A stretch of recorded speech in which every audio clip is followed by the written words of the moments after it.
everybody. Thank you for dropping into today's stream. It's good to be back. It's been a hot minute since the last stream, so let's not delay any longer and go ahead and get into it. Why don't we? Just do the usual maintenance tasks. Get the background music on. Get it to a decent enough level, and then yeah, we should be good. So, a couple things to explain today. With the big one just being generally what this game is going to be like, and that is something I'm not totally decided on yet. We're still in the experimental phase, going to see what works and what doesn't. So today's goal is just experiment, mostly. That's primarily it. Don't have anything super specific in mind, but I'll go through what I've already made, and we can discuss a bit about what we're going to be working on. But first, let me say hello to everybody in chat. We got Go Play Outside, Mr. Jonas Oro, Dr. Abnormal, Eraser Paste, and Ozzy and System Fan. Thank you, everybody who is dropping in. Glad to have you back. It feels good to be back. Okay, so let's go ahead and close out of this guy. Desktop reveal. Then we go to... there we go. Okay, so this is currently what I'm working on, and this is going to be the first main level of the game. So each level essentially will take place inside the head of a different person who has been infected by a parasite, basically. So each person that you go to save will have a dream world essentially made out of different things that they think and dream about, and then you'll explore it, go through some different mini stages, and try to free them by defeating a boss fight at the end. So if you're in the Discord, there is a character I showed off who will be, it'll be her head that this takes place in. She's a big history buff, so this is called the Historical Domain, and it is basically like a big mountain with a bunch of temples and stuff all around it. As you can see, the actual aesthetics of the temple have not come together yet. Right now I'm just concerned about the layouts first and foremost. So how the structure is going to be is you'll start out here, which will be an enclosed tutorial zone. We'll learn just some of the basic fundamentals, and then it'll open up to this section, where you can then explore around at your own leisure, go through some different sections, gain new powers that let you climb higher and higher, and do some of these mini side objectives. So there'll be like these pillars you can use to platform off of to reach different parts of the area. And then other things that'll give you special power-ups or a currency that you can access for upgrades, that sort of thing.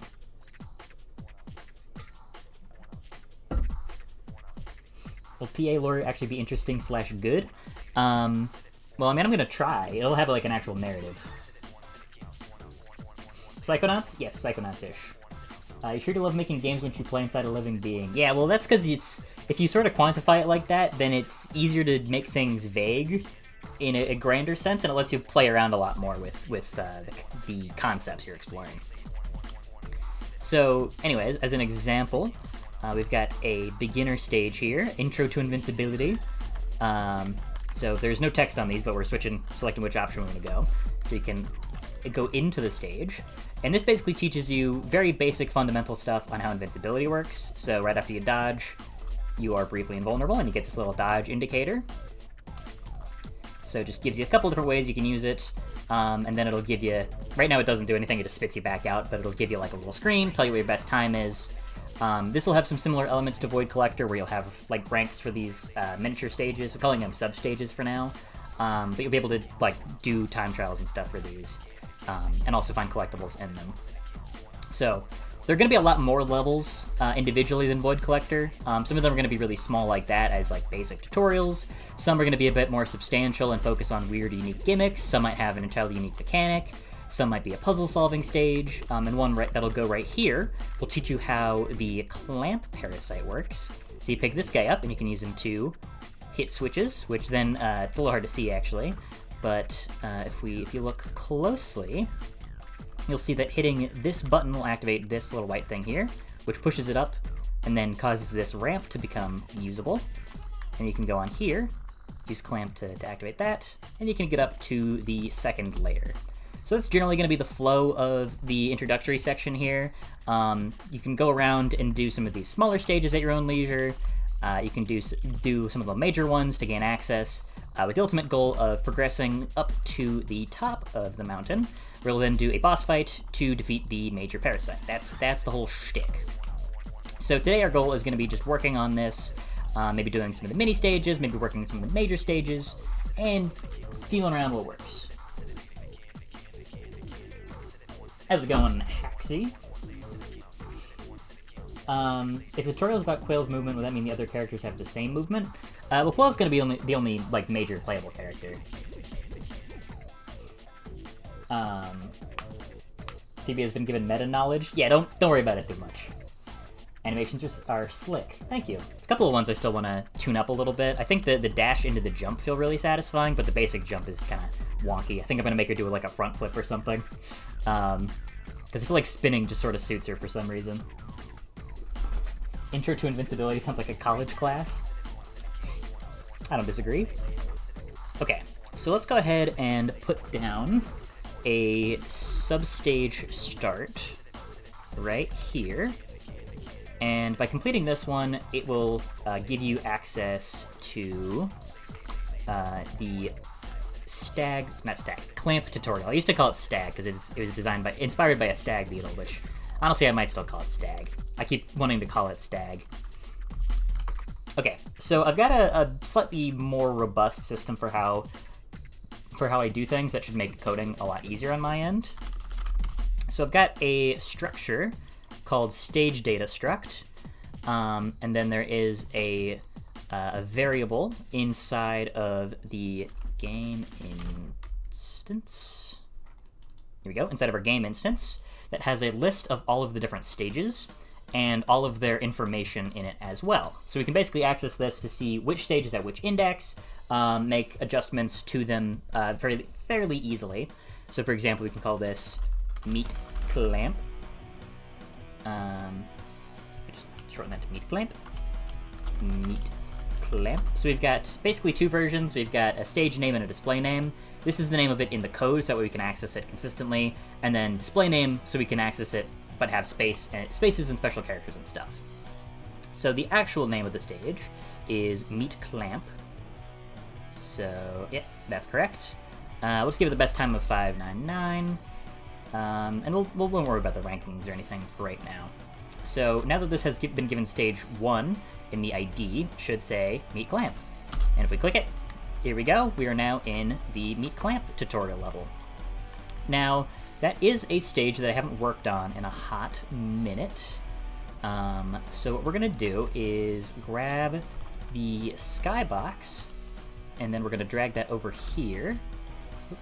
There we go. So now it looks like it fits the general aesthetics a little bit better. So how this level worked was pretty simple. You shoot clamp, and then you'd access these doors. I think, yeah, this door is broken. But you'd do that and that to open up another door.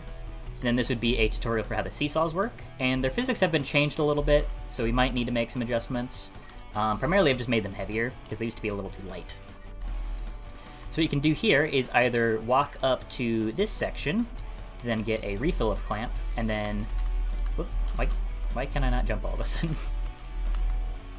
That was very strange. Okay, yeah, so one problem with the seesaws is that it is kind of easy to just get completely stuck with them in a bad position. So we'll figure out a fix to that at some point. I'm thinking the clamps themselves will probably be limited duration, so eventually they'll time out.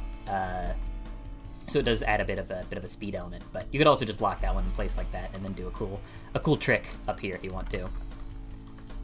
But the intended route, although you can also do that if you want. A lot of the Void Collector skips and tricks DNA is still very present in this one, to be sure. But the other route is to go over here, hit this button, and then it'll activate a thing that slides out this way. But that also has not been adjusted. Okay, so where did this door go? I guess it's gone. It just vanished. Okay. Well, let's fix that. Why don't we? By getting another door in. And this is obviously pretty simple. Just want to teach the player about how buttons and doors and stuff work.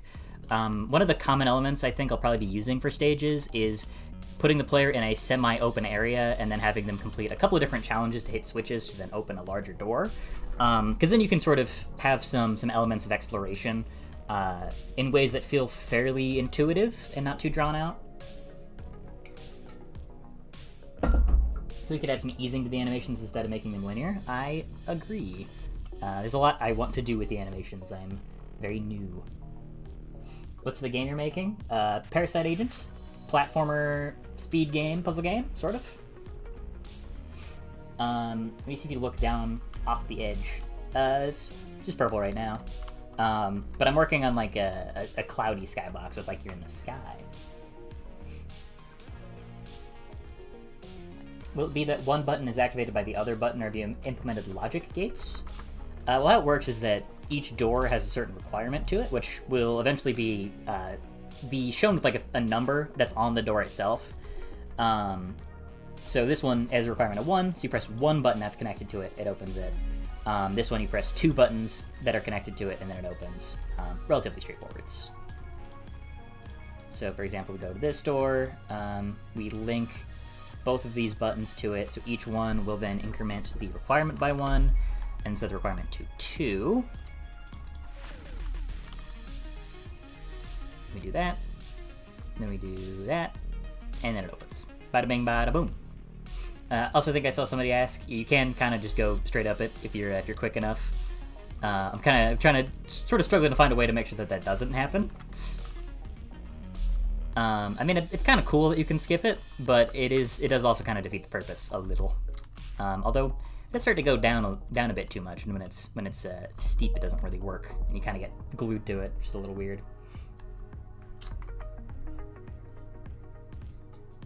I love watching a 21-year-old talk about seesaws while eating pizza from 4 days ago. Hey, I'm 22, so get your facts in order. Oh yeah, one other thing. Right now I have 2 Parasite slots, but I'm thinking that you'll be able to unlock 2 others. And I can't remember if I've coded them or not. I have. Okay, they're still coded in. Well, I knew I coded them. I wasn't sure if I coded them the ability out. So right now you can hold way more parasites than you're supposed to be able to, which is very funny. Okay. So let's go ahead and make this section work now. So I've got 2 different types of essentially props that react to buttons, and they're all called movers. They're under the umbrella of mover. So we've got a drawbridge, which has rotations for all of its variables. So this is for something that would move and rotate. And then we have doors, which just move from one coordinate to another coordinate. So in that case, that's probably what we're gonna want right here. So we can just do something like this. Maybe make it a little bit thinner. And then just a little longer as well, so it can comfortably reach all the way across to the other side. And then we'll tuck it in here, like so. Actually, wait, this is gonna make it go up, isn't it? Yeah, because I would need to rotate it. I think this whole thing's gonna... what happened to it? Where'd it go? Wait, it went inwards. Okay, kind of weird that it did that. Wasn't expecting that exactly. Especially because it's 0 and 0. I didn't even give it a point to go to. Let's give it 0 and 1,000. Yep. Okay, that's what I was expecting to happen. What we should do is rotate it 90 degrees like that, and then re-expand it out. That's what we need.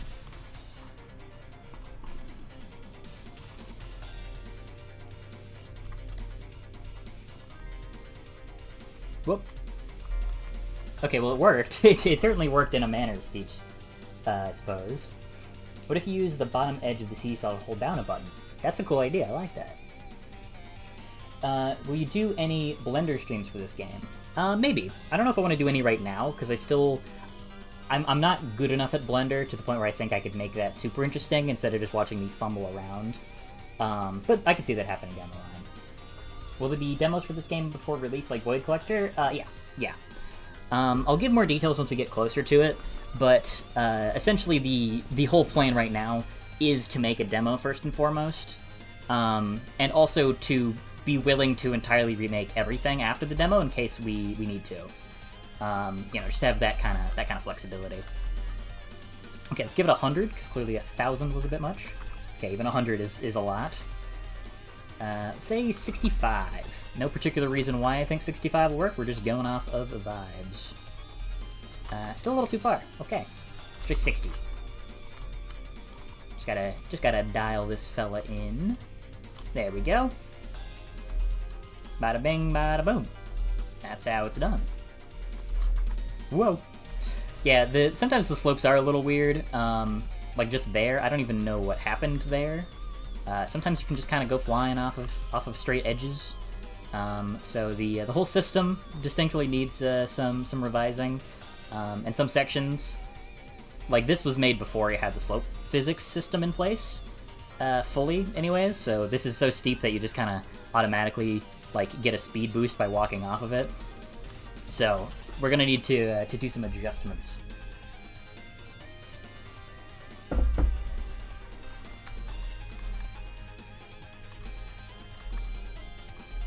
In fact, let's go ahead and just pull a lot of this stuff back a little bit. Yeah, so we'll go ahead and clean up these. Oh, actually one other thing that I do want to discuss briefly. So the tool I'm using right now is called the Cube Grid, which is extremely helpful for doing layouts, but it's not polygon efficient. And it does also offer quite a few limitations when it comes to doing your environment design, because it's not really what it's built for. It's more so for doing layouts.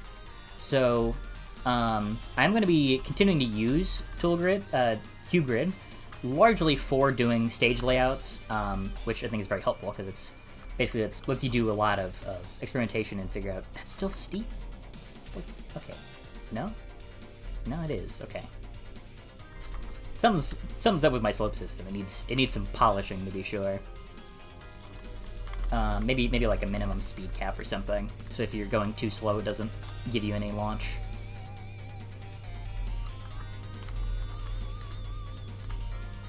Anyways, let's get this button going. Blop. And this is also just going to teach you, hey, look, you can step on buttons and make them do that.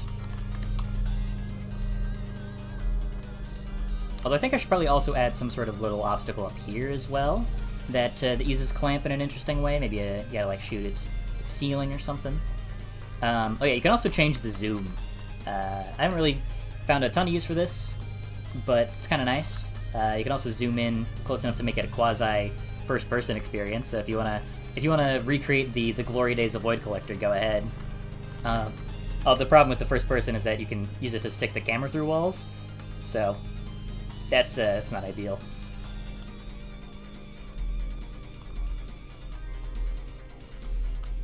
Neom, neom, neom. One thing I've caught myself doing when working on this is just kind of running around, doing tricks and stuff. The dash into canceling the dashes into jumps and stuff is very satisfying to do. So I've just kind of been running around, hitting cool slope jumps. You can really do a lot with it, which I think is a good sign. Because if I'm at a lot of fun just screwing around, not really doing anything, then that gives me a lot of confidence that this is going to be fun for other people to play too. Okay, so we're going to grab the death plane real quick, and then take you back over to the clamp tutorial. Oh, that's way too high up. Gonna pull that down. The death plane is pretty simple. Works somewhat similarly to the one in Void Collector. Except not really. You hit it. Oh.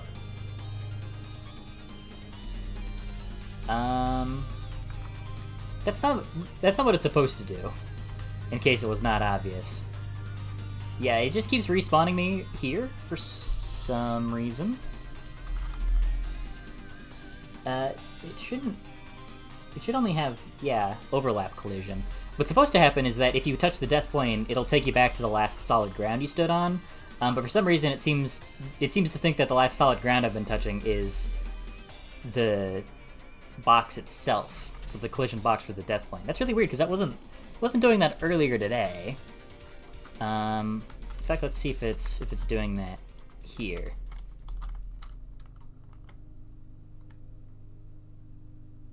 Oh. Okay, well, that's not supposed to happen. I think probably my code here is a little busted. Else maybe? Or maybe the angle there is too steep. Let me explain what this does, by the way. So this is code that is being run to double check, to check where your last saved floor position was. So what we do is we try to get the angle of it, and if the angle is too steep, then it's counted as a slope and it won't be saved as your last valid floor position. So I think maybe what I just did was maybe the number is too high or something. Whoop, whoop, whoop, whoop. No, it just keeps sending me to hell. Okay, that's really strange. Like I said, it was not doing that earlier. Yeah, now it's just sending me to 0, 0 for whatever reason. So it should be greater than 0.98, because usually it's, on a flat surface, it should be 1. Therefore, it'd be greater than 0.98, and then be true, so then it'd get the world location as our last set floor location. Maybe there's some jankiness in the death plane code? Calling a respawn. Yeah, which sets you to the floor position. Yeah, I don't know why it's doing that. Especially because, like I said, it was not doing that earlier. Oh. Something has gotten majorly incorrect.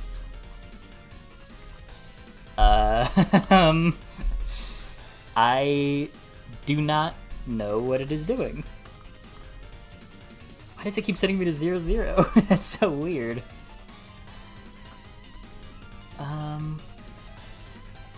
Okay. This is so strange. Let's get the last floor position. Print that as a string. Is it not... What? Okay. Why would that need to be false? It should be 1 most of the time. Okay, let's do a print string here. Plug the Z in there. Yeah, it's 1. It's 1, therefore it's greater. I don't know why it's not saving it properly. It's really unusual. So right here, it should, yeah, it saves our position properly. Then if we go here, then it should be too steep and then not save our angle properly. Okay, I don't know why that needs to be false, but whatever, I guess if it works, sure.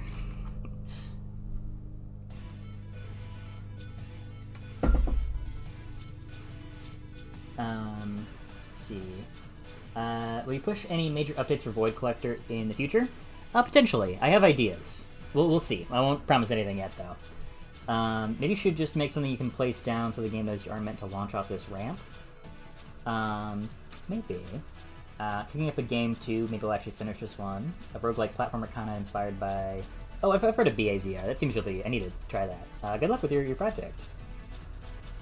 Will the game have combat? There'll be enemies, and there'll be a form of combat, but combat is not the focus. Especially because with Void Collector, the big focus was combat. I want this game to have more of a focus on the platforming elements. Hey, Enceladus. I think the game would be fun without combat, just my opinion. I don't think it necessarily needs it. Some kind of light combat that you use your parasites for, I think, is fun. And enemies are going to be important to how some of the parasites work, but I wouldn't... They're more so enemies in the sense of, like, they're enemies in, like, a Donkey Kong game or a Mario game, where they're more so obstacles rather than, like, combat encounters, you know what I'm saying? Are the shadows broken? Yeah, a little bit. I'm making... I've got a cell shader, so it kind of works, but it also kind of doesn't, because it leaves some weird, like, echoey shadows behind. I don't really know what's causing that, but we'll fix that at some point when I stop being lazy. Yeah, here, I'll even turn off the post-process for a little bit so you can see what it looks like without.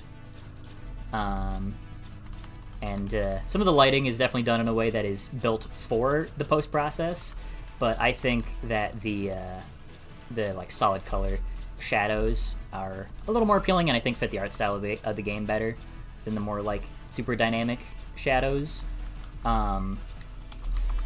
But something I am planning on doing is playing around a lot more with the aesthetics of individual stages. So for instance, this stage will have more of this cel-shaded look, and other areas will likely have a cel-shaded look, but maybe some other areas could use post-processing like outlines, kind of similar to Void Collector, if the art style of that area would suit it. Maybe the area would have other visual effects. Maybe it's all in silhouette, if that would suit that area's visuals, you know? I want to play a little bit more fast and loose with the art style this time. You know, where we want things to go. A lot of flexibility. Sorry, I keep getting caught. Do I see reused assets from Void Collector? No. These are definitely not the landing particles from Void Collector.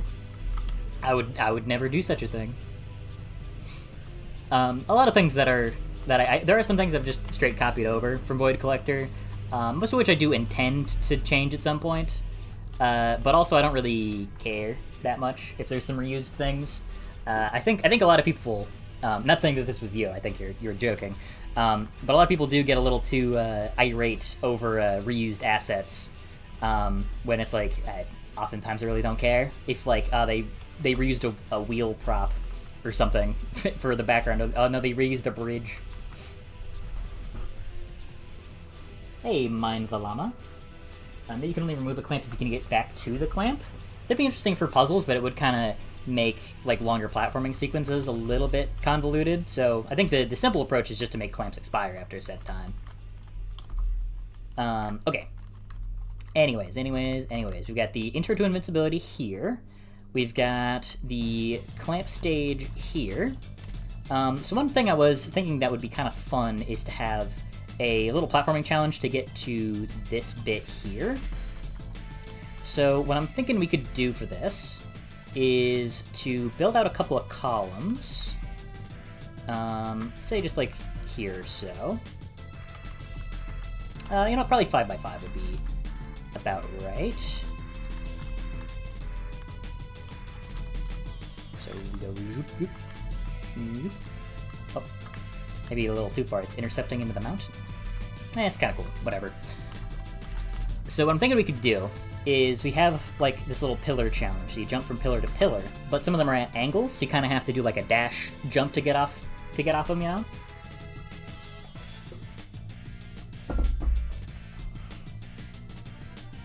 I was joking, by the way. Yeah, I figured as much. Yeah, just wanted to clarify. Let's see.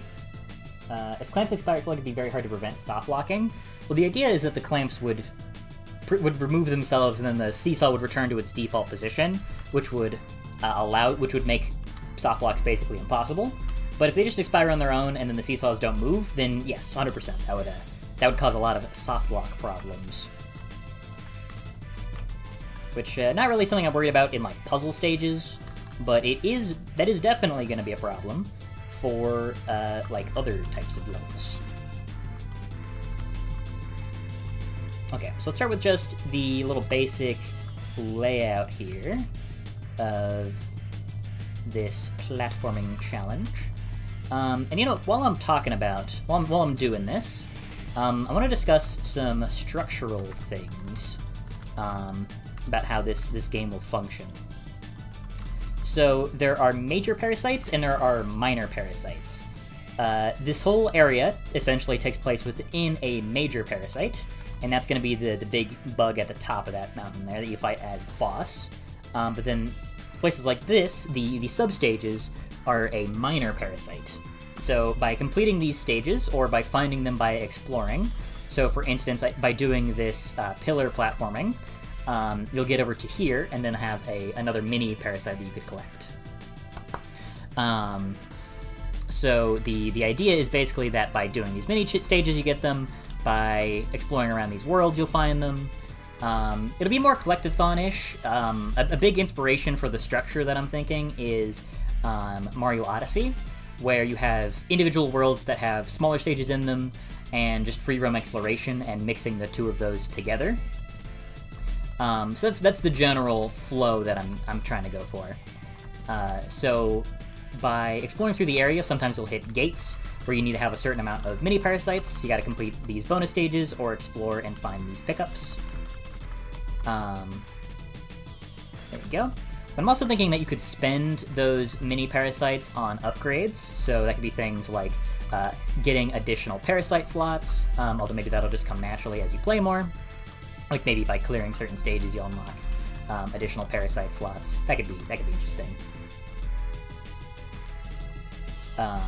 But then it could also be things like powering up your parasites, like giving them extra uses, that sort of thing. A lot of potential avenues that we could explore with it. So I'm personally very excited with being in this stage. It's one of the more fun things in game development when you're still in that like early on era, when not all of your ideas are fully formed and you get to kind of go wild with just coming with whatever ideas that pop in your head.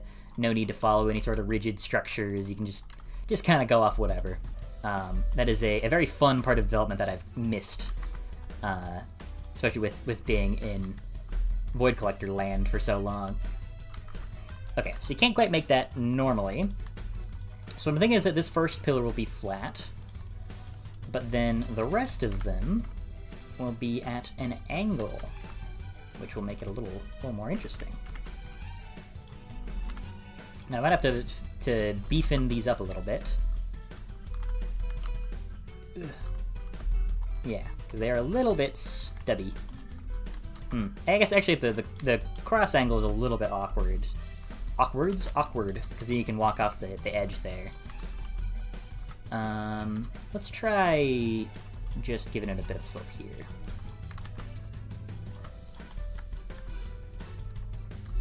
That's probably too steep, isn't it? I think I'm gonna slide off. Oh, nope. That is probably just barely on the verge of what is considered walkable. Let's dial that back a little bit, actually.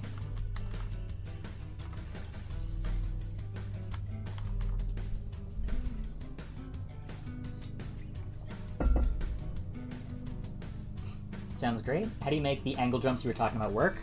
So what I'm doing is I run code that is constantly saving the angle of the floor that you're walking on. And I explained this in a little bit more detail in the most recent video that I put out. But basically what it's doing is it's constantly checking the angle of the floor. And then whenever you transition from walking to falling, some code is run to check what the player's speed is, to check what the angle of the floor they last walked on is, and then if the floor is steep enough, and if they have enough speed, then they'll gain some additional speed, and then it'll treat it like a ramp.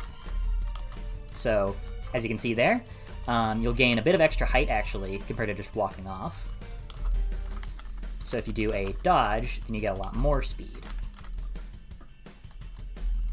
Yeah, so I'm thinking we'll probably move this guy a little bit closer, so you can walk to it, but then give it a slightly more dynamic boost if you go for a boost. If you go for a dodge. So you can just sort of walk off, get a little bit of speed there, but then if you go for a dodge, make it all the way over here. So, I believe as I've mentioned, this game doesn't exactly have a speedrunning focus, not in the same way that Void Collector did, but speedrunning is still something that I intend to cater for, because I think going fast is fun. Again, kind of with the Mario Odyssey angle, where I think a lot of that game, what makes it so fun, was made it last so long, is that it is very fun to play both casually and uncasually. So I want to do something similar. I want this game to be more beginner-friendly and more approachable than Void Collector, but also not lose the difficulty or most of the skill ceiling and the ability to improve that Void Collector had. So I'm gonna try to do a bit of a difficult task and hit both of those things. That is the ambition.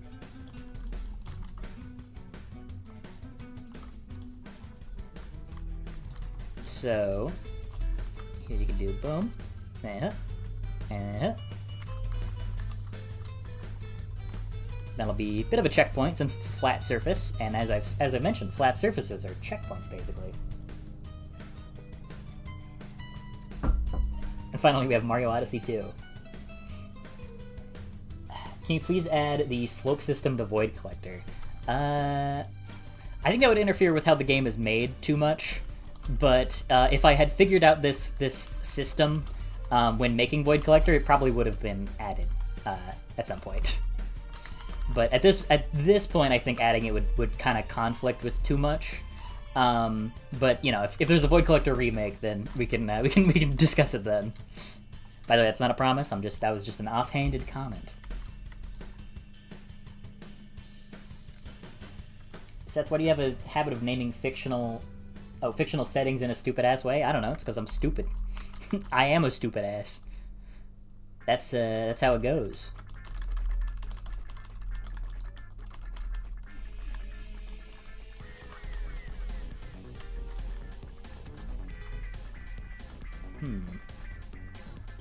Trying to think what else we want to do with this challenge, because I feel like we've kind of already sort of done the basics, and I don't want to just repeat the same thing over and over.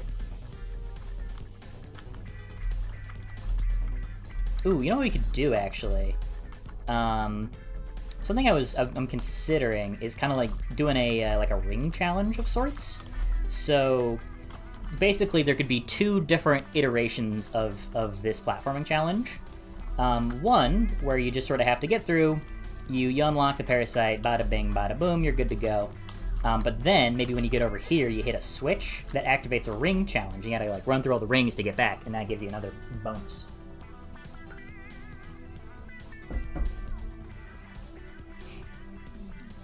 I'm gonna Void Collector remake right now. Hey, you'll get it.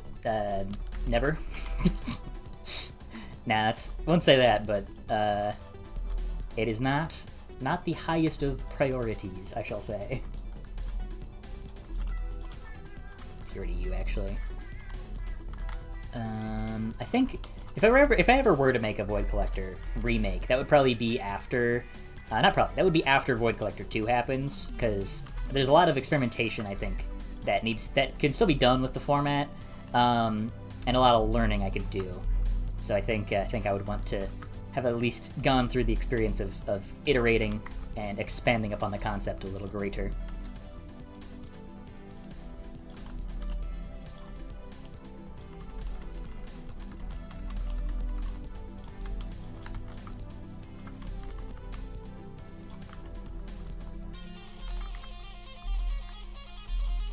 So we do whoop, and then whack, and then bada bam.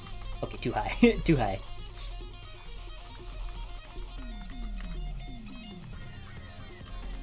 Okay, how did I get so much height that time? There is some weird inconsistencies to this system that I'm going to need to investigate. I mean, the obvious thing is that if you have more speed, you go more high. Whoops. So if you do one of these, then you'll get a lot more speed going. I'm thinking we could make this like the top of a little mini temple area. Yeah, something like that. There's gonna be a lot of learning when it comes to this style of level design, because it's one thing when you have like just a mechanic in mind and you want to make a linear test on that mechanic, because then you just iterate on some of the same things over and over. It's a lot simpler on paper to execute that kind of thing. But when you're making something that's supposed to be open-ended, that is a different ball game entirely. and one that I don't entirely know how to navigate yet. So that's going to be, I think, the biggest thing that I'm going to be learning, and probably going to go back and replay some of my favorite 3D collectathons just to get a little bit of a better idea about how they go about doing things. Like probably play some Odyssey. The new Donkey Kong game is coming out pretty soon, so I'll probably be playing a lot of that. Again, garner some frame of reference.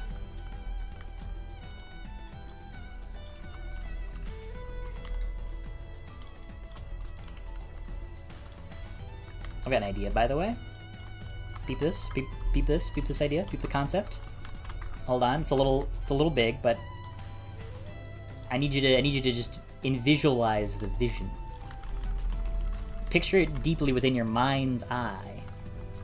Imagine the cool, slick tricks that this game will allow for. Something kind of like that, you know? So if you're cool and you do a dodge, you can get like up to this area. Maybe move that a little further back, actually, so it feels more natural. 1, 2, 3, 4, 5. No, that's not 5, that's 6. This guy can't count. Let's go. Whoop. Why did I get stuck on the ledge there? That was unusual. Okay, what I'm thinking is this.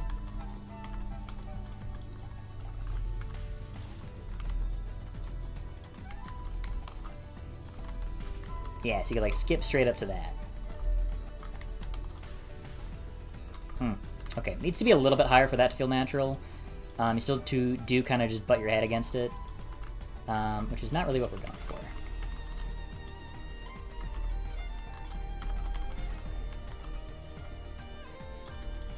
Let's try that. Why does that keep happening? Yeah, a little steep, but good height. Good height is that's the height we're looking for. Let's give it a height of 3. See how that feels in comparison.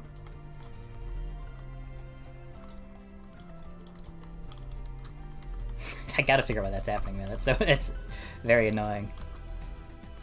Dude, stop. Stop it. Okay, it seems to happen the first time you go off a slope for some reason. That's so weird. Okay, now it's too high. Alright, bring it back down, bring it back down.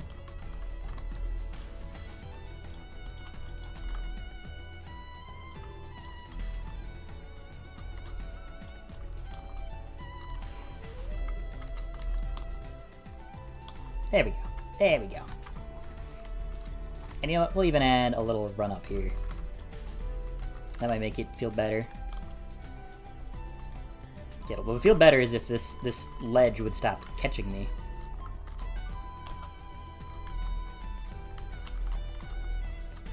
Oh, you know what? I think it probably just has to do with the fact that it's not expecting you to land on an angled surface as your first surface. Yeah, that's what caused it. Okay. Yeah, so if you go from the air and then you directly fall on top of a sloped surface, the physics system kind of freaks out a little bit, which is interesting.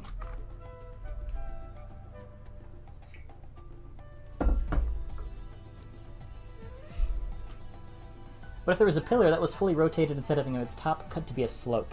I've thought about that. That's something I did actually experiment with a little bit. But the problem is, I kind of want these to be like big and sort of imposing, so like they have their lengths go all the way down into the clouds. So having just the top be cut makes it read a little bit better. Do you need bug ideas or just game mechanic ideas? I'm not really struggling for ideas at the moment. I'm kind of just trying to figure the basics out, you know, getting the fundies. What are your current ideas for other parasites? I can share a couple. I've got Warp Shot, which would teleport you to wherever it hits, but I think that's probably a little busted, so maybe it would only teleport you to where an enemy is if you hit him with it. Maybe something that could just work like a straight-up like portal gun.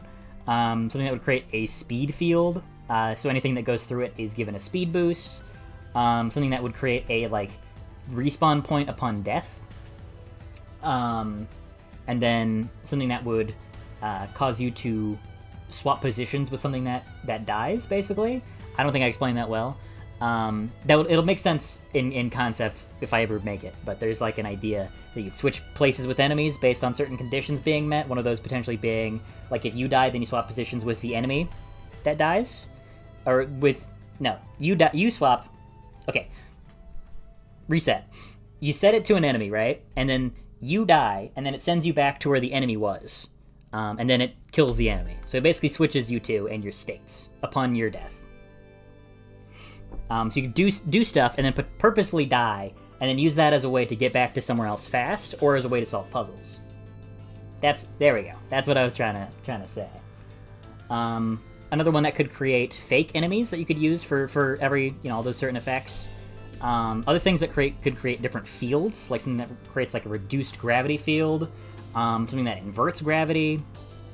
Those are just some of the basic ideas I've got. Although a lot of them will probably end up being tied to the theme of the world that they're in.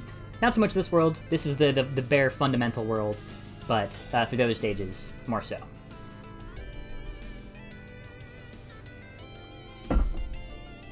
Is the yellow orb a janky drop shadow? Yes, it is indeed a janky drop shadow. It's just a default Unreal sprite.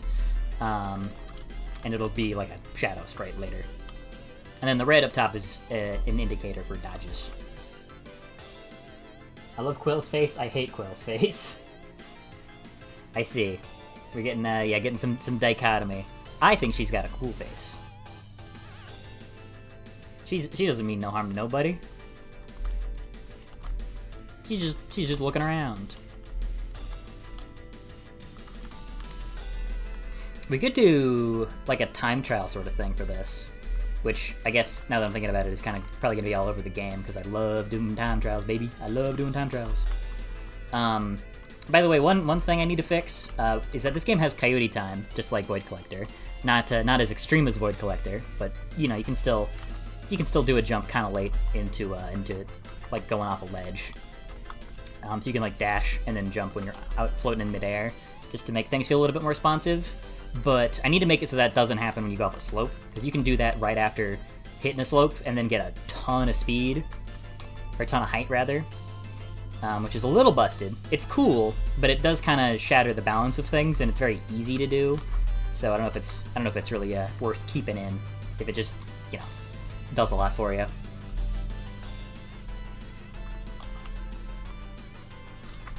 Okay, so what would be the route for this? Probably like that.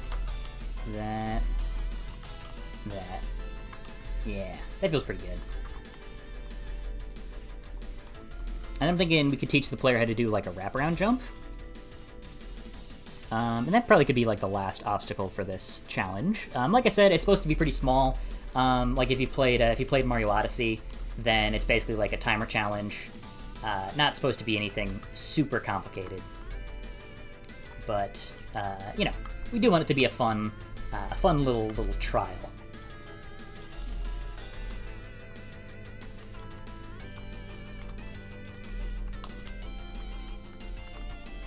Okay, that does seem a little pretty easy if you do a dodge there. What happens if we just walk off? Hey, you can even make it with just a walk.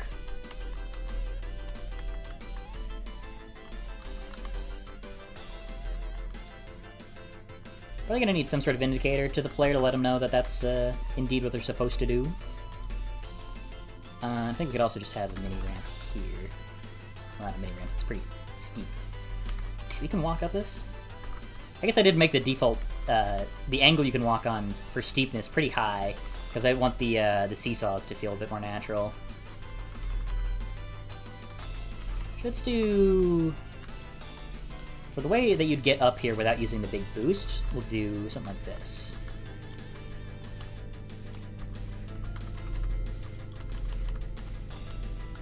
Yeah.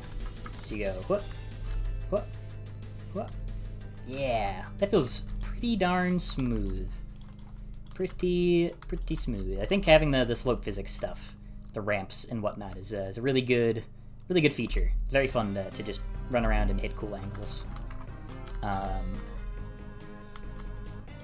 That is kind of the danger, is that if you make a game with fun movement, you can kind of get away with a lot.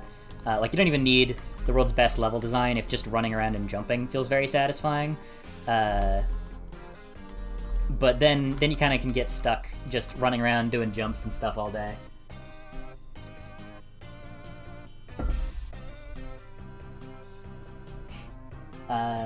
She does have a dash face. What if you use the fact that there are values between 0.98 and 1 to trick the player for a really tiny slope? I don't really know how I would trick the player with that. I guess I could make a slope that goes upwards really slowly. Or make it so that there's like floors that they can't respawn on or something. I don't know. I might also just have dedicated like spawn points instead of last saved floor sections, which would probably make a lot of the level design more consistent, or at least less cheesable. But we also don't have a health or damage system in yet, and if you fall off the platforms, if you fall off the ledges, you would die, or take damage at the very least. So, not exactly the ideal scenario.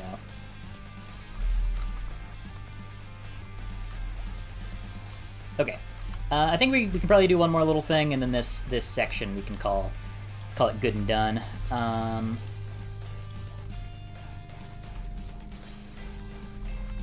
Yeah, what if we do something like that? I think maybe another wraparound. Let's see what kind of angles we can get here. Yeah, maybe if we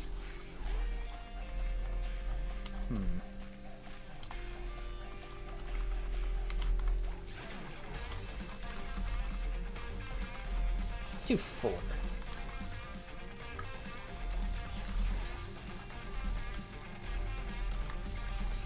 And then maybe we could have the player like try to get over here, like, yeah, land right on top of there.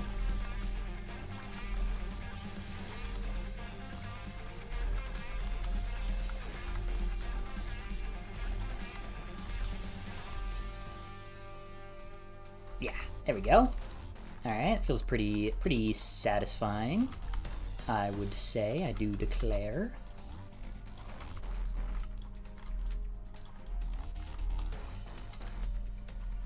Although now this is kind of in the way, actually. Let's pull it back a little bit, and then lower the height slightly, so it doesn't block the sight line there for the cool skip.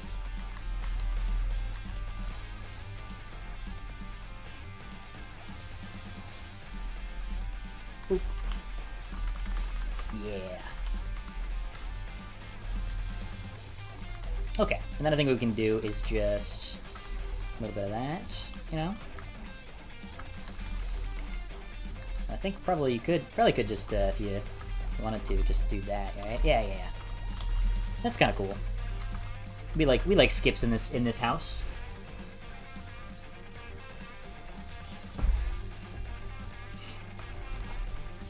What if a challenge is just you walking up a big ass slope? Do what, for like a billion years? That's it. That's the whole challenge. Is just slope walking. I mean, we can do some, like, you can walk up some very steep slopes before you start falling. As you can see, like, it's kind of hard to fall off these things if you're trying to stay on them. It's not particularly difficult to maintain equilibrium on a seesaw. And even without using clamp, you can get some pretty nice air. Although something that might need to be some adjustments we do with the physics and whatnot, because it is a little janky. Sometimes you can just send yourself flying at really weird angles that do not feel quite right. Yeah, there's some jank to resolve.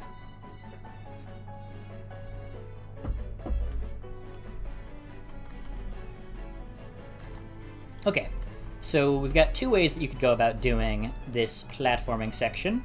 One is using the simple slope jumps. And this is relatively easy. I think most people could probably do that without too much difficulty. And then you got the cool way of doing it, which is this. Boom, look at that. Yeah, oh, that jump right there. Ooh, that feels satisfying. Ooh, you just, oh shoot. Okay, well if you do it correctly, you just barely land on the right spot, and that is nice. That is what we in the biz call nice, even.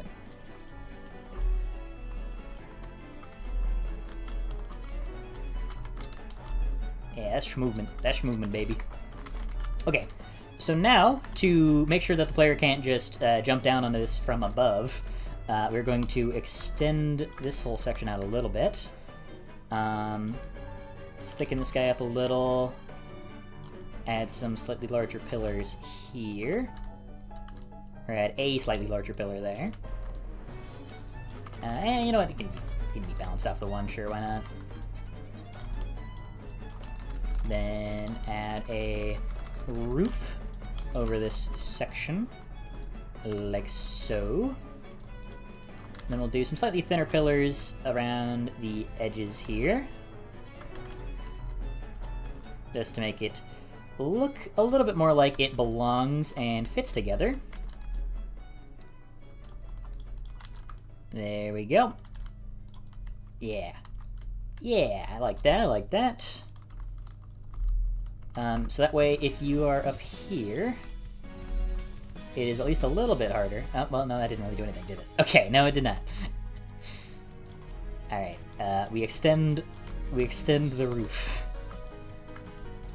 And then we can have some extra columns scattered about.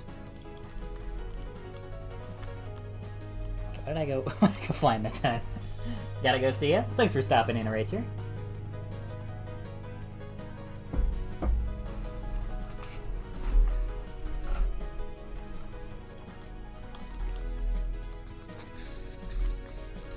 Yeah, okay. So we got a pretty simple little platforming challenge here. We go hook, we go hook, hook, hook. I think that feels pretty satisfying. I was actually gonna make a stage called like pillar precision, where you do some platforming basically like this, but I think we've kind of got that avenue covered now with just having that section in. Let's do another one of the mini stages. Let's see. You know, we could wrap up the rest of the clamp introduction stage, why don't we? Yeah, I think that'll work. Okay, so we've got clamp, which you use pretty basic ways to first hit some switches, and then to lock a seesaw in place, and then we've got this bit.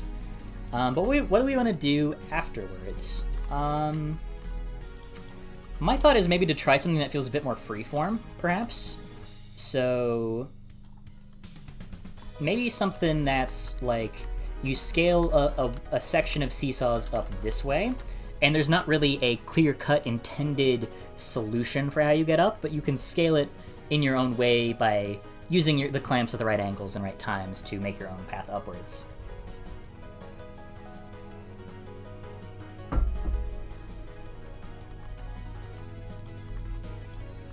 So, for instance, what we could do is something a little bit like this.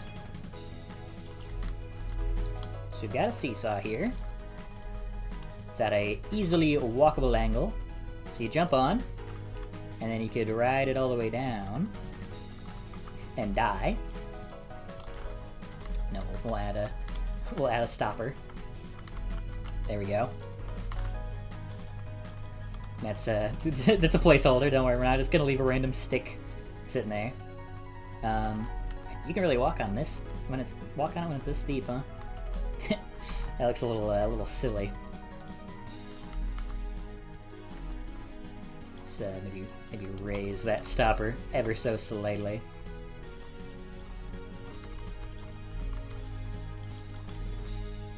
There we go.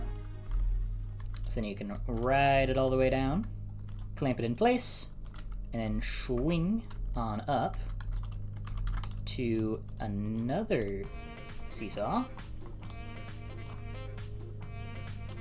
This one's at more of an angle like that.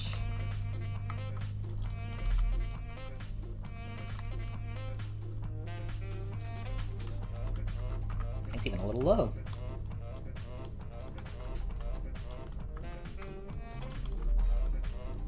Really trying to push what I can do with just this limited set of mechanics.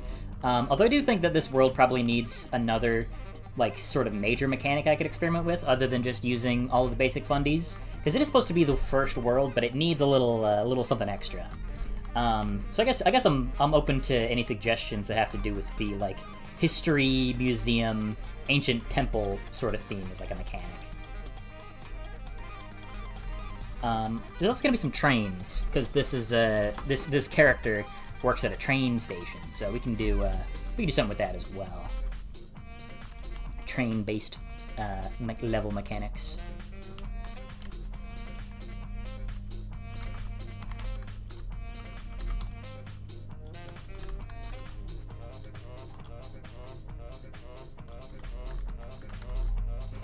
I have an idea.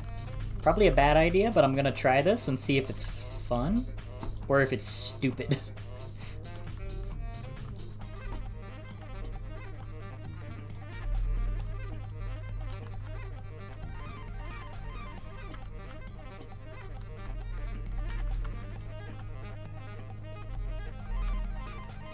They do move a little too slowly for this to work.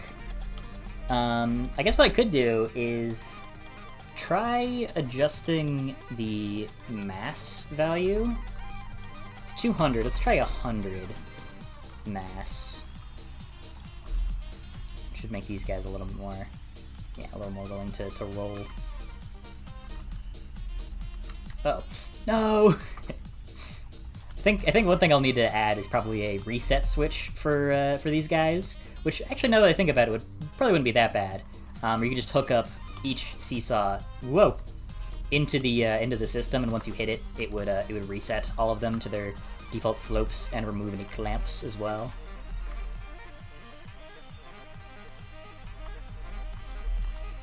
This feels very janky. It is super janky. I don't know if this works. Pedestals. Make one of the dreams be from the not so hit Game Boy Collector. Hey, it did good. Pedestals. Parasite that spawns big book. Plinths. How many worlds would there be? I'm actually not sure. There's a lot of ideas I have in mind. 4 potential worlds, but I'll figure that out once I see how long it takes me to finish the first 2 worlds, which would be kind of the focus of the demo. It's just the first 2 sections. Okay, so clearly the whole like back and forth seesaw concept, not exactly the most fluid, natural, fun, good. So we can try something slightly different. But what?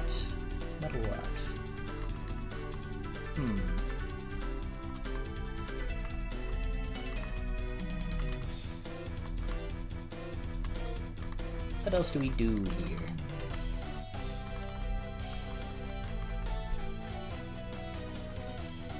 I guess we could just keep this level somewhat simple and end it about there. It is supposed to be mostly an introduction rather than like an advanced test, so maybe we don't need to worry about it too much.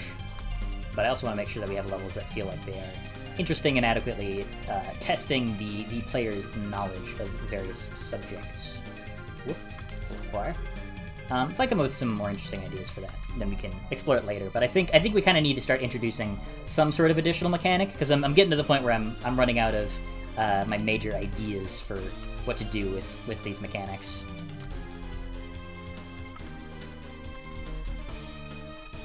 Okay, see that if that's a decent enough angle.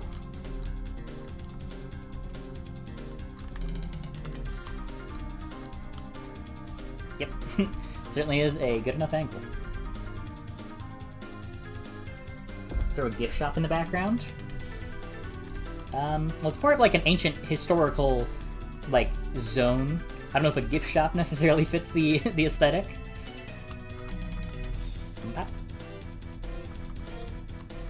Yeah, okay, I think that's probably at least good enough for now. We can make some adjustments if we need to later. Alright, let's get a sub-stage exit.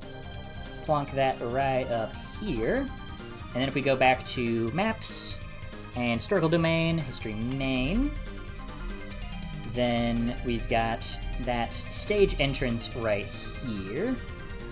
So we go to clamp, then we can enter the stage.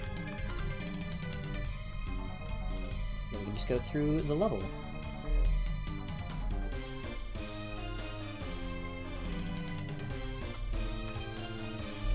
Get a quick restock on our parasites.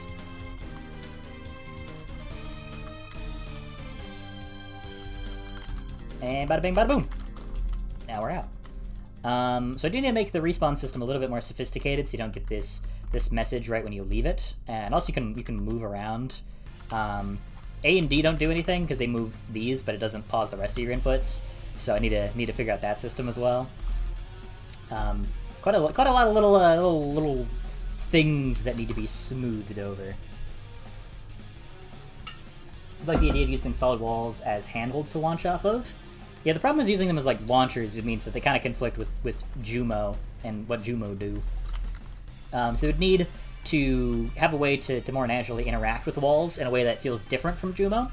But I agree with the concept. I think it's a really cool idea to be able to stick them into stuff and then use them from there. Because I think that uses the strength of it a lot is if you can stick it into things and it has another use instead of just locking things in place. But giving them an exact use that would be interesting and not too strong and not conflict too much with other things would be a little... that's the challenge, basically. Okay, so I've got an idea for another stage we could try. So let's make a level. And we'll call it Invincibility Trial 2. And this one would be further up the mountain, and it would be a more intermediate test to what we do here. So we'll grab the Death Plane, the Skybox, and the Player Start. There we go. Just paste all of those guys right in here.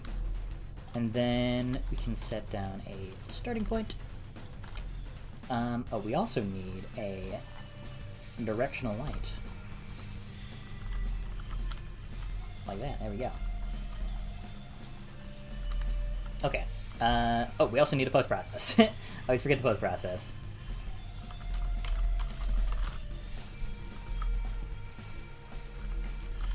So we could... I was thinking we could try to do something with the with whatever new mechanic we end up adding, instead of just doing more of what we did in the first trial. Because this one's relatively simple. The main ways it tests you is that it gives you a short consistency test just to make sure you can actually dodge through things consistently. Has you dodge through something on the way up a slope, has you do some jump dodges, has a slightly different version of the slope jump, and then another also different version of how the slopes work. Relatively straightforward, pretty much the whole way through. But a good test of the player's fundamental abilities. But I think that if we wanted to do a second one, it would want to be a test with some slightly more intermediate skills, you know? So maybe we hold off on doing that until we have another major mechanic for this world. We could do, like, we could steal the Shovel Knight gimmick of, like, books that open and close that you jump on. We could do some sort of train-based mechanic where... maybe you could like ride on top of trains to get to different sections. Maybe you could use like steam as like boosters that you could ride off of.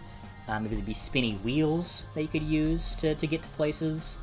Yeah, I think we need something else. Why do the particles have shadows? Do they have shadows? I don't think they do. Yeah, that's just the janky post-processing effect that needs some refinement. Yeah, I don't think they have shadows. It just might look like it because of the other jank.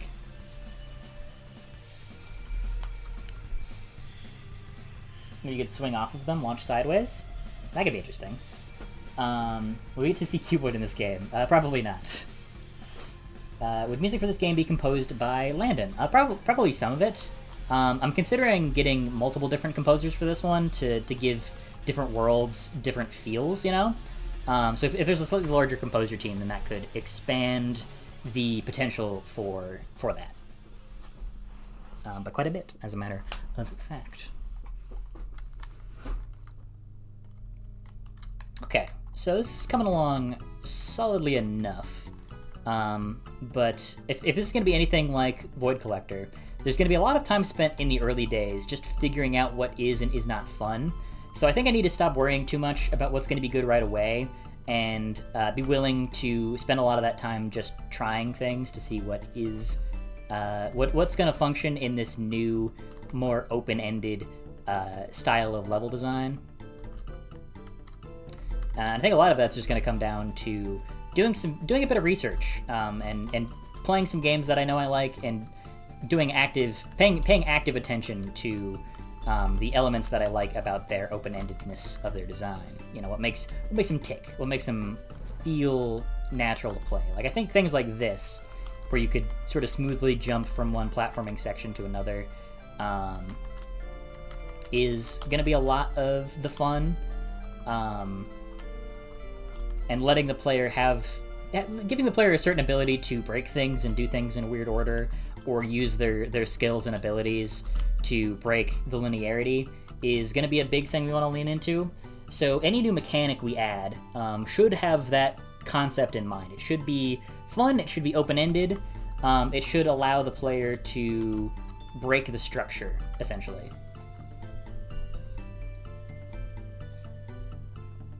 I can make music? Okay, if you genuinely, if you want to like send me a portfolio, then yeah, that'd be cool. I'm definitely looking for a multitude of composers to work on this. Train Murder Mystery World. That would be kind of funny. Although the train stuff is more of the side thing. The main thing is like the historical. Like, it is a weird theme. History museum, realm of history and temples and shit is, like, not really a super clearly defined theme that you might see in other things. Oops, you can... I'm gonna have to fix that. You can try this multiple times.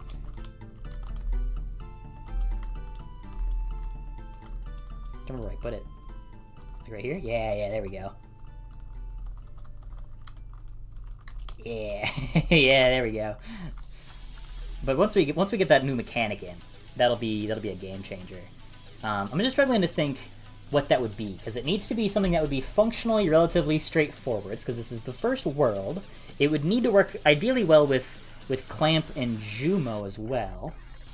Some kind of synergy with these two.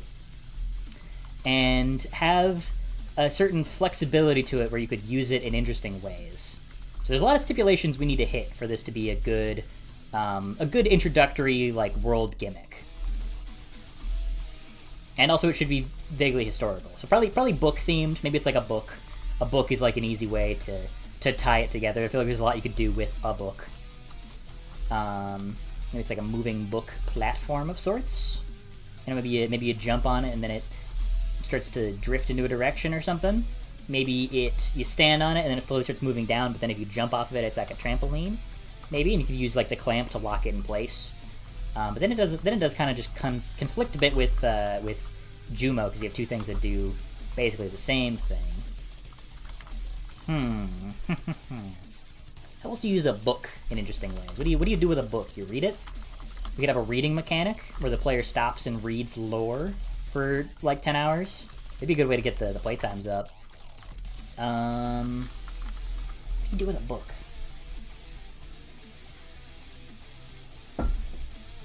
Bookmark? What does the bookmark do? You mark things and then unmark them, or you could mark it and then use it somehow? I don't know how that would work. That could actually be good for Phoebe. Something to mention is that I'm thinking that since your main like partner for the game would be the person whose brain this is, her name is Phoebe. I was thinking that she would have some sort of ability that you could use while exploring the different parasites. So maybe she could have like a bookmarking ability where she could like mark things and then reuse and then use them somehow. That could be like a fun concept. How did Void Collector's launch go? It went pretty well. It's been generally pretty positively received. It's sold solidly. It hasn't sold like amazingly, but it's been a good, like, comfortable amount of cash, which is good. Although not like enough to be super comfortable. So yeah, getting started to the next thing pretty quickly.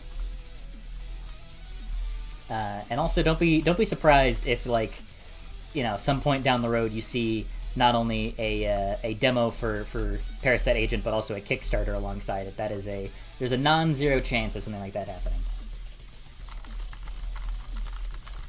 Also, you can mess up the spin by mashing buttons. Would there be a world where there's purple grass and casino windmills? You know, that's a good idea. I wonder where that one came from. What if the book was imbued with the parasite's power? Like, you could use, like, each book, like, you could hit a book with a parasite to give it different properties, maybe? That could be interesting. Like, it would give, like, a super clamp effect, or, like, maybe it turns into a seesaw with clamp, and then Jumo, it turns into, like, a super launch pad or something? Because that could be fun. If the book itself has some sort of interesting properties, then shooting it with different parasites gives it different effects. I think that could be pretty cool. Yeah, I think that's probably the concept that we could go with. Sure, let's just try something. Let's make a new blueprint, make it an actor, and we'll call it BP.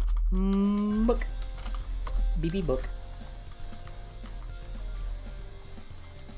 Alright, so the book, pretty simple. We'll give it a box. Not a box, a cube. And boom. That's a book. That is clearly a book. It's a big book, but it's a book. And it should be kind of thick, I guess. You know, that's probably good. Okay, so what does the book do by default? What is the normal behavior of a book before you imbue it with power? Hit the book with a clamp to close it. What would closing it do? It needs to have some sort of function. What's this game about? I would suggest watching my most recent video if you want to get some more specifics on how it goes. But the gist is you're going around removing parasites, basically, and it is a 3D platformer with puzzly elements.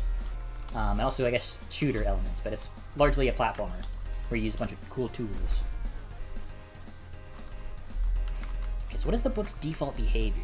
What do we have this book thing do? Maybe it's like a rising plat. No, it's gotta be interesting. Opens and it launches you. Okay, that could be interesting. And then clamp maybe closes it, and then allows you to reset it. Maybe. That could be something. Try it. Gladly pay my entire life savings towards a Kickstarter. Well, appreciate it. Yes. What if we have a collision right here? And you know, let's even offset this a little bit, just so we can at least tell that there is a distinction. Or you know what? It doesn't really matter. That'll come about in the texturing phase.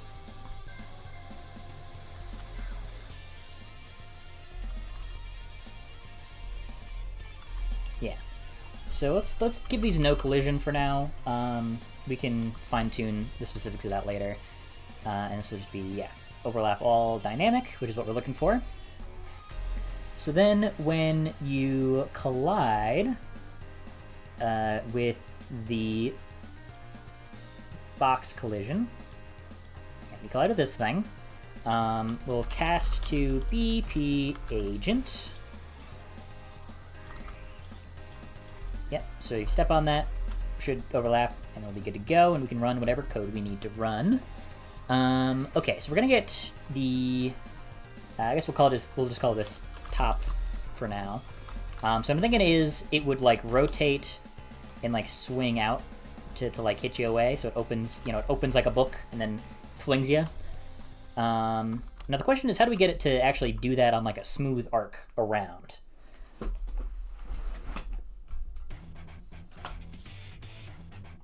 Could just be a platform. Yeah, but it needs to do something interesting, you know? If we're gonna have like the point of adding this mechanic is to give this world more of its own identity rather than just being the tutorial world. So if it's just a platform, then it doesn't really work, you know? It needs to do something interesting. It's gotta have a shtick. You have to read the book and take a quiz on it. Okay, so what we're gonna wanna do is...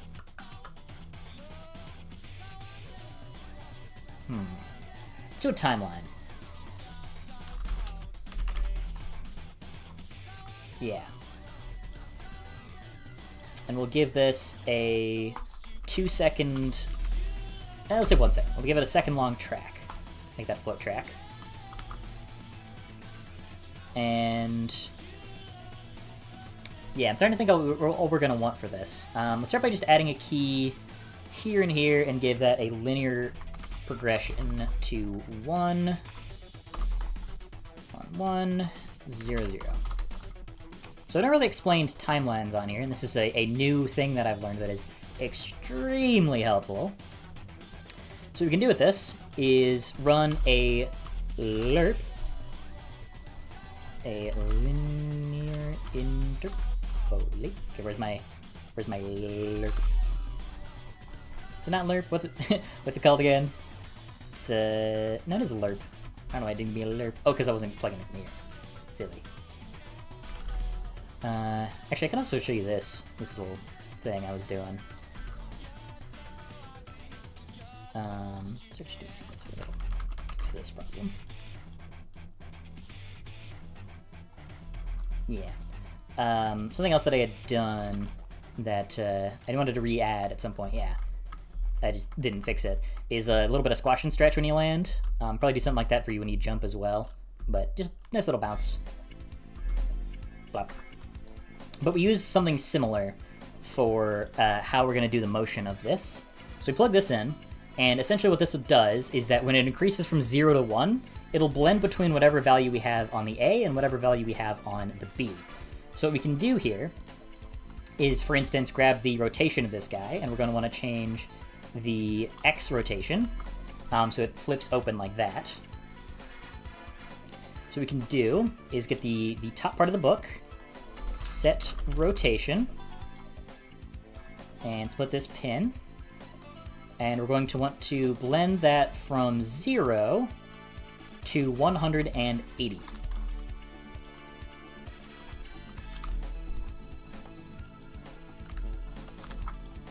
So, as you can see, it does a little rotation. Now, I don't know why it has collision. I'm pretty sure I turned collision off, but whatever. We'll keep it on for now, I guess. And we'll also move it on top of here so we can see it a little bit better against the white sky. So there we go. Bada bing, bada boom. Now, what we're also going to want to do is do a lerp to move this guy over. So probably about, yeah, it looks like 580 or so units. So we're going to set absolute location. Oh, no. Absolute set location. I guess, yeah, relative. Right, relative in this context. So we're going to set relative location. And we're going to do pretty much the same thing here.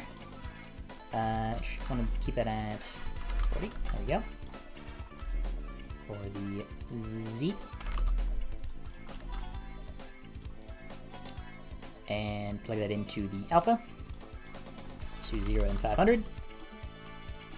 So it should, in theory... That's the wrong direction. That is 100% the wrong direction. That should be the Y.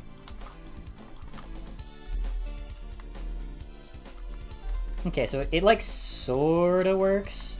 It's really janky. I think we're also gonna want to lerp this from 40 to 0 so it goes flat. I also need multiple different timelines to resolve the timing problems. Because yeah, we can see it doesn't quite work there, but it does unfold like a book.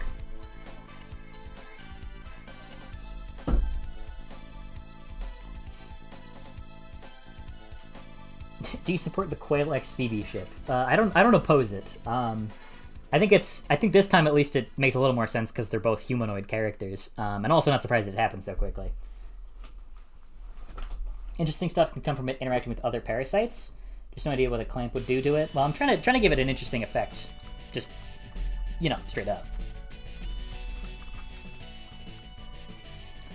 Let's go to a new track actually, of 0.5 seconds. Let's give it a track, yeah. And then this one will have be half a second long. There we go. And then let's say we have the half a second one be for these two and see if that helps any of the timing so we don't get this weird clipping problem. Nope, that didn't fix it at all. Okay. You know what? It's a visual thing. I could probably just do some animation on it when I make it a custom model. It's fine. For now, it shows the gist that we're going for, so it'll do the job. It will do the job for now. Okay, although we will actually shorten this to about 0.5 because I'm thinking, like I said, this is supposed to be kind of a launcher sort of doodad. Yeah. Although we don't want it to do an actual physics-based launch, what I'm thinking we want this thing to do is give a more controlled launching.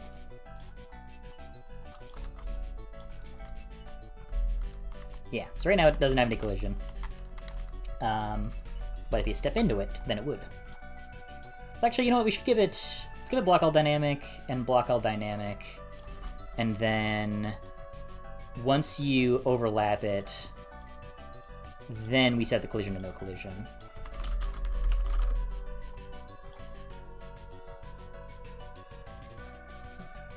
Whoops, why did I do that? There we go.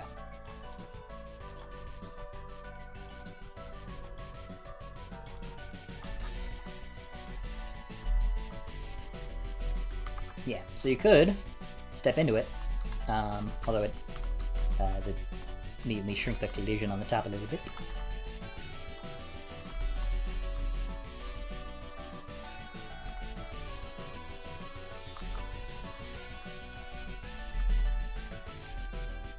Cool. I don't know why it sometimes janks out and does it twice, but whatever. We got a book. Now what we're gonna have it do is launch the player. So we'll hit him with a launch character. You know what? We'll actually we'll have that trigger before the timeline. Yeah, so we have a nice and consistent experience with that. And then we split the struct bin, and we're going to promote all three of these to variables and expose all of them on spawn. And probably give both these X, Y, and Z overrides. Alright, so the benefit that lets us do now is control the exact power that this thing will launch us with. So you can do, that was the wrong direction, say 2000. So you go, wah, yeah, there we go. We need a little bit extra height. Okay, maybe like a lot of extra height.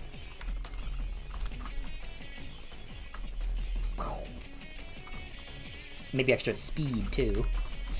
I kind of forgot how heavy I made Quail compared to B from Void Collector. She's very weighty. Nice. So you go whoop, bam, or whoop, boom.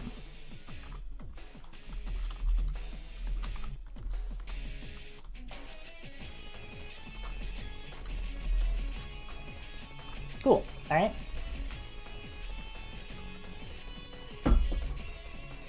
So you could set a different pivot point for the cover so you don't have to move it. That might work better. Each page has arrows that launch you in different directions. Let's see. What if two books is portals? I do kind of I do already have a plan for like a portal-based bug later, but maybe.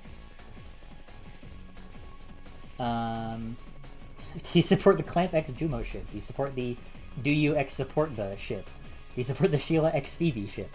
You guys can do whatever you want, alright? It's none of my business. As long as we're not, you know, just there's certain points where things I guess would get out of hand, but we're not at that yet. Right now you guys are A-okay to keep doing as you're doing.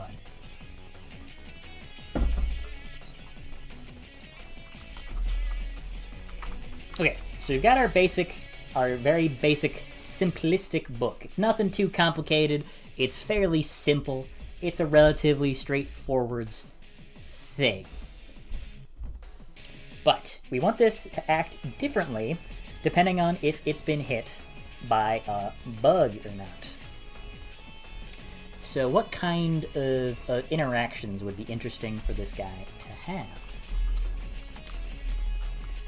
Quite frankly, I'm not too sure. Does that not play from the beginning? Play from the beginning. It does not play from start. It just plays.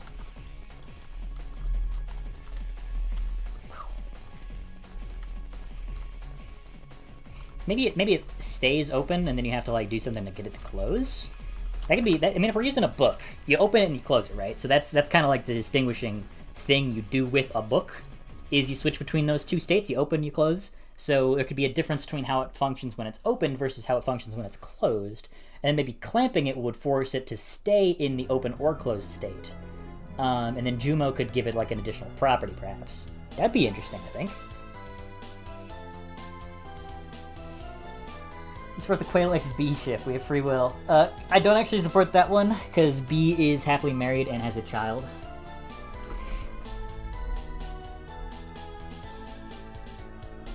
Maybe Clem can just make the book not launch you.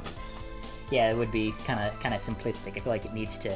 Something like keeping it within those two states would probably be the most interesting way of going about it. Maybe an open book. You have to walk across an open book, but the open book will smush you. Something like that could be kind of fun. Yeah, you know what? Let's try that. Let's say open as a boolean, expose that on spawn, and it will be closed by default. But we're gonna branch here. I'm actually getting. I think this is a really fun mechanic idea. I feel like there's a lot of potential for it. Oh yeah, because then there could be like a book that's like opening and closing on its own really quickly. We could say new variable auto. So that'll like open and close automatically, something like that, right? And then it's a if you hit it when it's closed, it gives you a launch, but if you hit it when it's open, it'll snap shut on you and you take damage. So then that would give Clamp a use to make it stay as a platform that wouldn't attack you. And then Jumo, again, still not entirely sure with Jumo, but I think we're onto something here. I think the vision is coming together. It's all coming together now. Okay, so if open is false, then we're gonna run this. And if open is true, then the player will die. For now, let's just set the collision to true and see what happens. I imagine it'll jank out and everything will break horribly, which is funny. So we're gonna see what that does.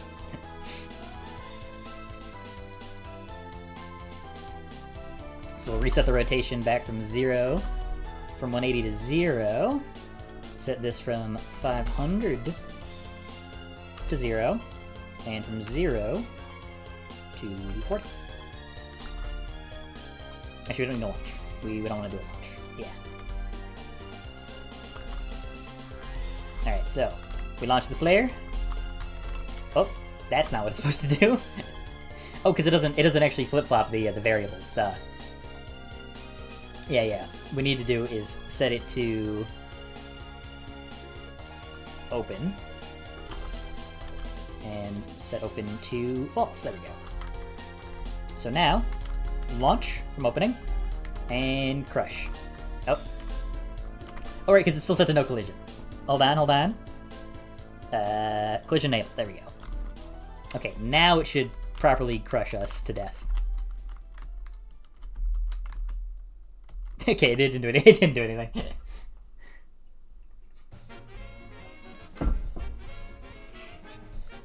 Closed would launch you horizontally, open would launch you vertically. Also would work. Venus flytrap, but a book. Yes. Also something for the train station idea. Levers. Like you pull a lever and then something activates. You could hit him with a clamp, perhaps. Maybe you could clamp a lever in place so that way it doesn't slide back or something. Or maybe use it to hold a button down. Ideas. There's ideas there, to be sure. Okay. Alright, so now it closes. It doesn't work. It doesn't work properly. It doesn't kill the player like it should. It just kind of pushes him around a little. So it's... And it does kind of launch you the other way. But it's pretty easy to counteract. I think what we want to do actually is something like this, maybe.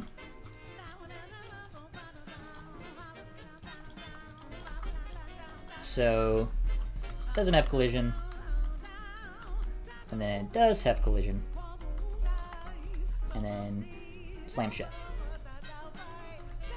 Yeah, very very janky. Obviously, there's a lot of things sort of phasing through other things at the moment, so we'll fix that up. Reduce the jank potential, or at least the stupid jank potential, and make it more fun jank potential.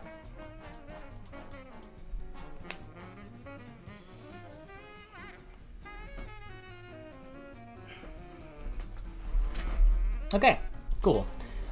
So we've got that going now.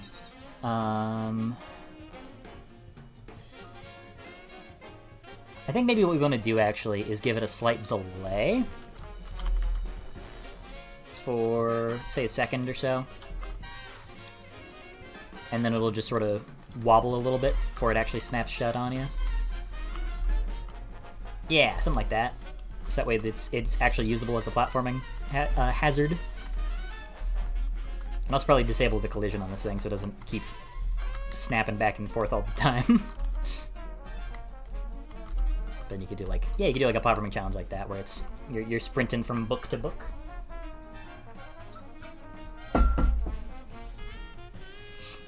Okay, let's go to the clamp projectile. I don't remember how exactly I made this fella work.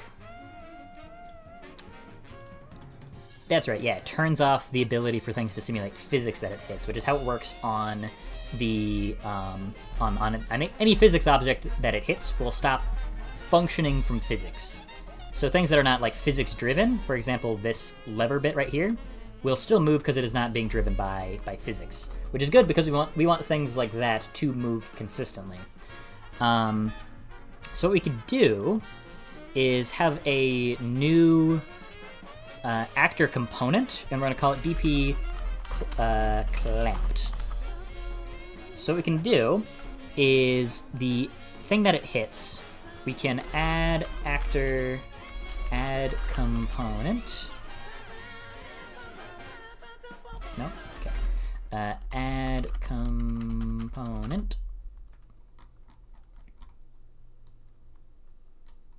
There we go, add component by class. That's what we're looking for. Then, okay. Then we add clamped. So then we'll add this component, and we can then track things that have this component and have this component affect the things that it's attached to in different ways, which is going to be really, really valuable for us. So, actually, we'll just have an event begin play, and we'll have that say clamped, and that'll just let us know if it is properly being applied. So just so we can do our testing, let's grab clamp and bring it all the way over here.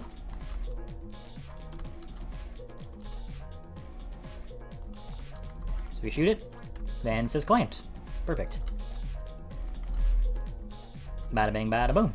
That shouldn't do anything. Yeah, no, it does not do anything. Okay.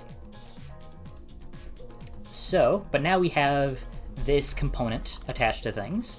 So what we can do is say on the book, run a branch and say component. How do I check for has component? I don't actually remember how to do that. 1 second. Unreal, how to check if something has a component. Get component by class. There we go. Get component by class. There we go, and the component we're looking for is BP clamped. There we go. And is valid. So if the component exists, then it will not move.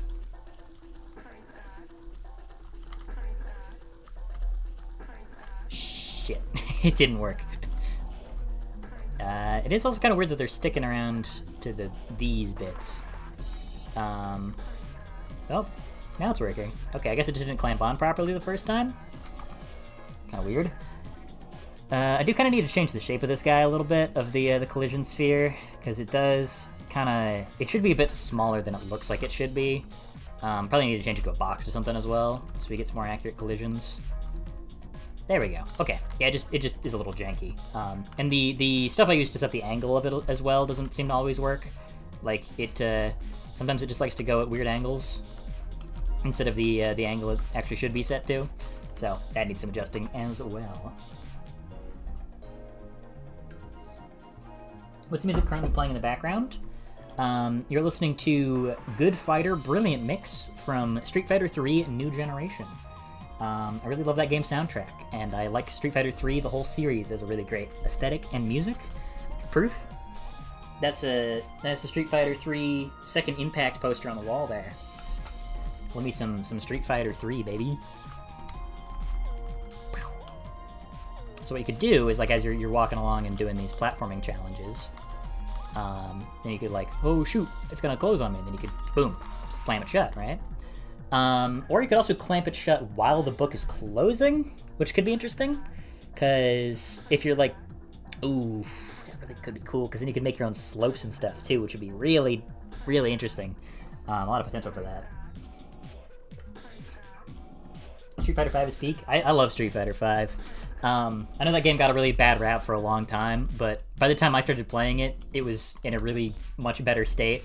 And I'm very fond of that game. Street Fighter V, Street Fighter 6, Street Fighter 3. I'm a big Street Fighter. Ooh, Street Fighter Alpha, Street Fighter EX. I love Street Fighter. The only main ones I haven't played much of would be like 4 and 2. Not for any particular reason, I just haven't played much of them. Well, mostly because I didn't play Street Fighter 4 when it was like the popular game, you know?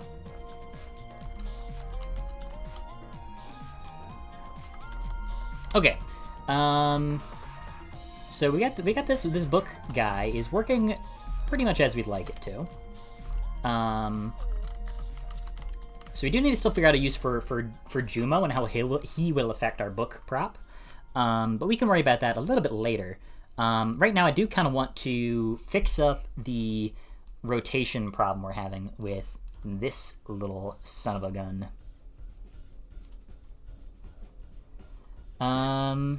So what it's doing is it's setting the world rotation of the mesh here, which it'll have googly eyes at some point. I just need to stop being lazy and make the model. Or hell, I could even just steal the model and textures for that from from Void Collector if I really wanted to.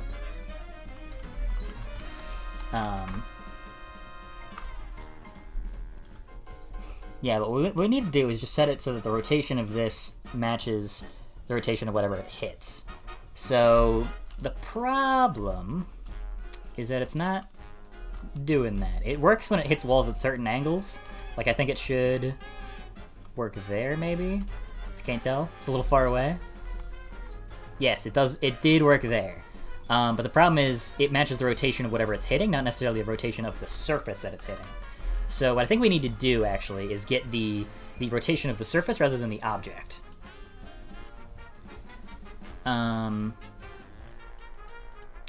Yeah, so how do we get the rotation of a surface? I know how to get the angle of a surface, but it's not exactly a super useful number. It just gives us a number between 0 and 1, depending on how steep it is, which isn't the most practical.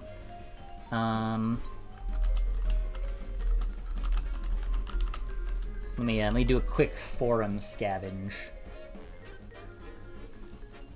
Okay, access collision information from the hit event. Use a vector math function to calculate the angle. Okay, so it's gonna be impact normal again. Let's get impact. Not get impact normal yet. Let me remind myself how I did all this in the first place. Let's go to EU.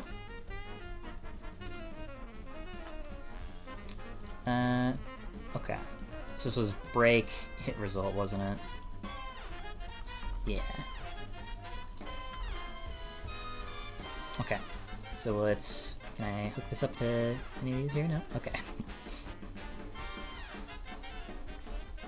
You know what? I'll figure that later. That's gonna be a lot of scouring around for shenanigans.